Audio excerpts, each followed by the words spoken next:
वज़ीर आला खैबर पख्तूनख्वा अली अमीन गंडापुर के वारंट गिरफ्तारी जारी कर दिए गए हैं। शीर मज़ारी, मुराद सईद, मुसरत जमशेद चीमा, शिबली फराज के भी नाकाबिले वारंट गिरफ्तारी जारी कर दिए गए हैं। 2 अप्रैल को वज़ीर आला खैबर पख्तूनख्वा समेत 12 मुल्ज़िमान को गिरफ्तार करके पेश करने का हुक्म दिया गया है। मज़ीद जान लेते हैं आलिजा से। अलजा, बताइएगा क्या वजूहात हैं कि इनकी गिरफ्तारी के वारंट जारी किए गए हैं और मज़ीद किन किन का नाम शामिल है?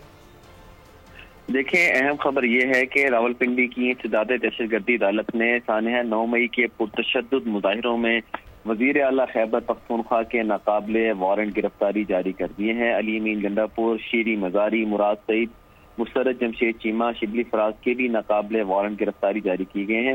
इंसदाद दहशतगर्दी अदालत ने अली अमीन गंडापुर समेत 12 मुल्जिमान के नाकाबिले जमानत वारंट गिरफ्तारी जारी किए हैं और 2 अप्रैल को वज़ीर आला खैबर पख्तूनख्वा समेत 12 मुल्जिमान को गिरफ्तार करके पेश करने का हुक्म दिया है।